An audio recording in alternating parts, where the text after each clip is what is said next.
I work with a lot of children with learning and performance challenges, and I really believe every child is a unique person with their own variety of life experiences and particular characteristics, and that impacts their growth and development. And I think it's really important to create an education that meets not only their physical, but as well their emotional, their intellectual, and their spiritual needs. A lot of the kids I see, they do struggle in the classroom. It may be related to their learning or to the performance issues, their fine motor skills, how they're using their hands, or to do the things that they really need to do. It's not a matter of intelligence with these kids. All kids are smart. It's about helping them find the physical skills for their learning. A lot of these children are right brain learners, so that means they really look at the whole picture of things. And it's really important for them to connect with the emotional relevance to what they're doing. So they have to understand why they're doing it. So to be able to complete things all the way through to that whole project is very important to their learning. They often process things in a non-linear, random fashion. They're very quick visually.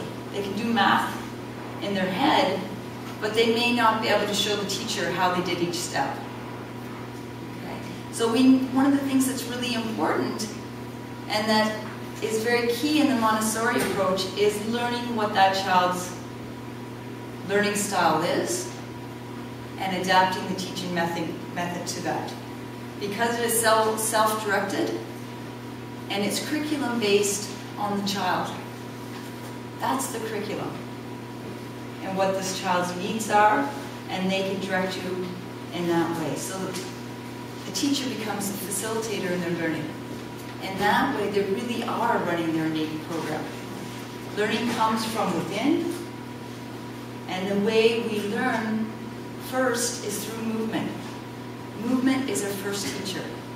From that first infant laying on the ground, bringing their head up, they're using primitive movement patterns, reflexes, but they help development into movement patterns that teach them about the world, where they are in space.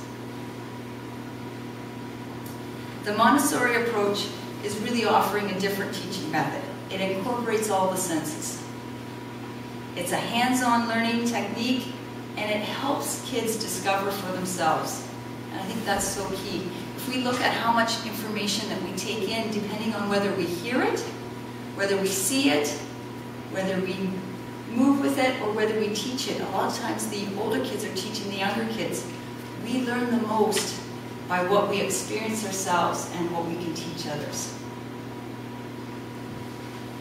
It is a very stimulating environment and experiential. One of the things that does happen all the time is that the learning style of that individual is taken into consideration. And when we do that, we can really structure the environment and have it highly stimulating to hold that child's attention. And at the same time, helping them to understand how it's relevant to them and the world around them. So the Montessori program is really helping kids be global citizens, teaching them compassion and that care in the world. So I think character education was mentioned. I think it's so important to experience it because it really is intrinsic. It doesn't come from a teacher giving you a check mark and a virtue at the end of the month because they did something to get that reward. It comes from within. Ange uses a lot of movement-based learning. That really helps kids run their innate program. There's specific movement exercises that help with integration of the brain, so it becomes a whole brain learning experience, which is always easier than if we learn with part of our brain, and it helps with integrating our thinking skills.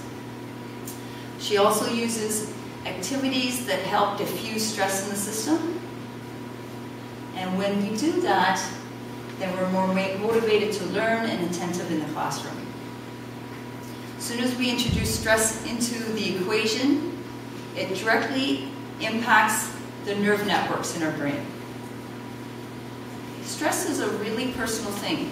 It's how we interpret information that's coming in. So creating that safe, caring environment in the Montessori program really is key. A lot of the activities are very heart-centered, which nurtures the well-being of each individual, and it creates that compassionate individual. I think children who develop a love for learning, they become lifelong learners, and they're motivated to continue to succeed and create a better place to live and contribute to this world. So I just want to leave you with one thought. It's actually from a Harry Chapin song called Flowers Are Red. And it's a story of a young boy who always, or it's actually a teacher that was always saying flowers are red and green leaves are green. But there was a young boy in the class that he drew the flowers all different colors, and he said, there's so many colors in the rainbow, there's so many colors in the flowers, and I see everyone. And I think it's important to look at how these kids are looking at things and meeting their needs. And thank you, Angie, for being in the community and creating this opportunity. And it's another option for people to explore. Thanks.